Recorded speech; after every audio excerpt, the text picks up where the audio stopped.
Today, we went from seeming to have the start of a fantastic fight weekend with Ryan Garcia versus Rolly Romero, Devin Haney versus Joe Ramirez, and Teofimo Lopez versus Arnold Barbosa Jr.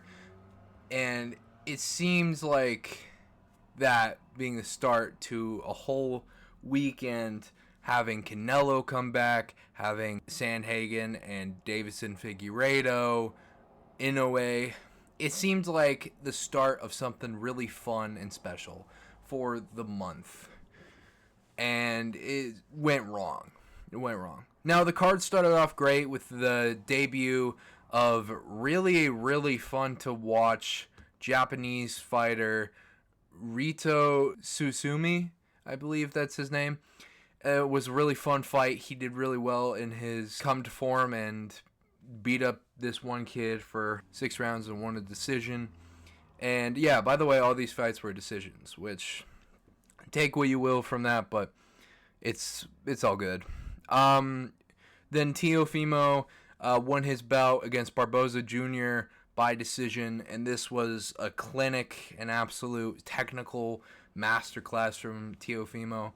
Perfect since his fight against Lomachenko, and it was entertaining, I'll say.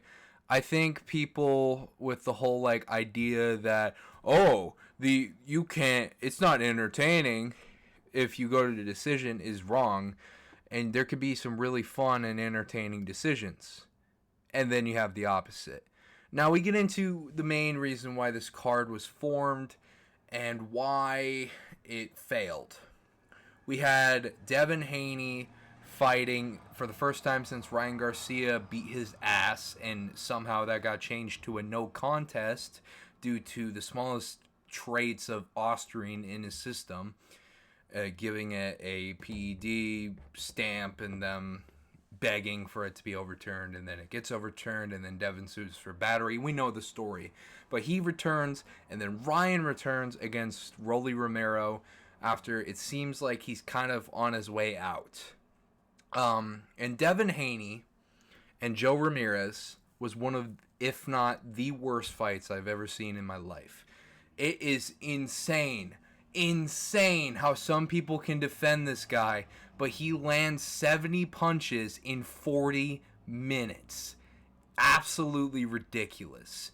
It was the worst fucking fight ever. Joe Ramirez had so many opportunities and stunned Haney multiple times, but he just didn't put pedal to the metal and gas on him. And Haney was just running around the whole fight. I literally, going between rounds, I ran downstairs to my dad and said, hey dad, I just learned you don't have to do any training to win a boxing fight. Watch. And then I got up and I ran around and threw a little jab, and then I ran around again. I faked the clinch. I pretended to not even land a punch because Devin didn't even land any good punches.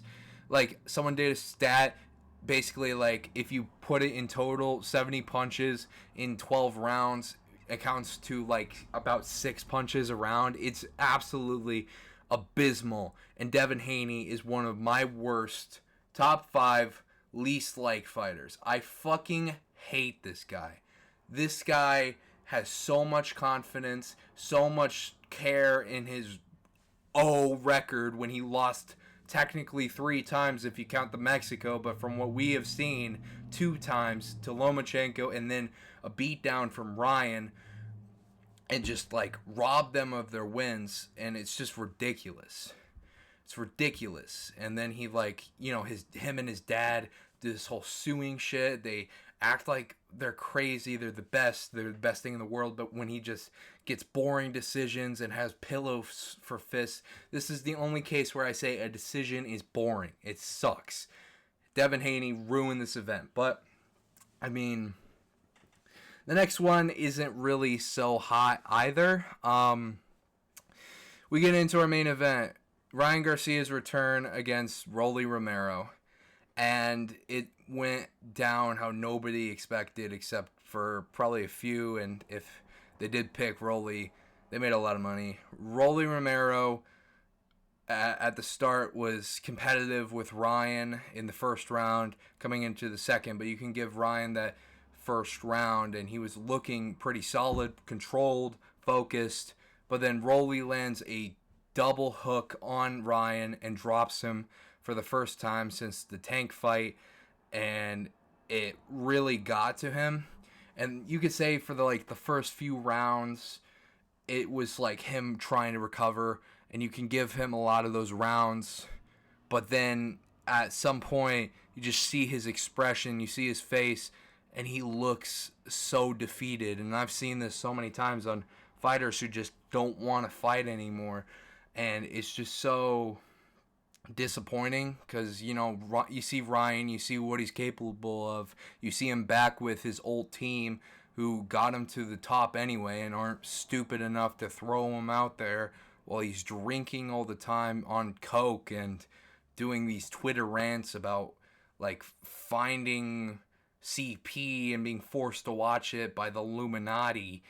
But he's with this new team, he seems locked in, but Rolly Romero is just too much for him, and then he just gets stuck in the pace Rolly was setting, which was a slow pace, meaning this fight also went to decision, and Rolly ended up beating Ryan Garcia.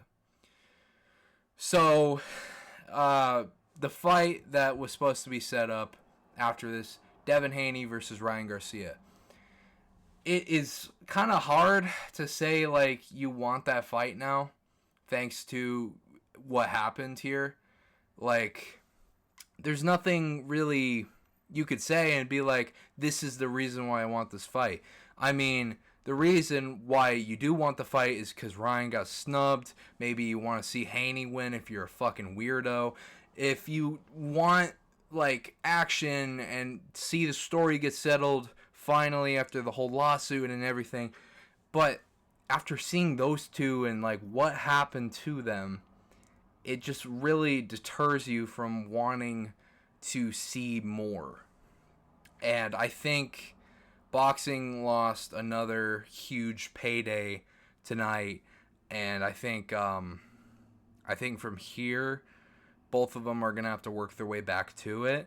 If not, I guess set it up. They both didn't look impressive, so it's just best to go with it now instead of later. So I guess that's fair. But anyway, yeah, I just want to come on here and talk about that. I'll do more of these little boxing pieces after an event, whenever a big one comes out or an MMA fight, and yeah, I'll talk about it. Just little pieces of content while I'm working on some big stuff, and yeah. Anyways, guys, hope you enjoyed me talking, and I'll see you in the next video. Peace out.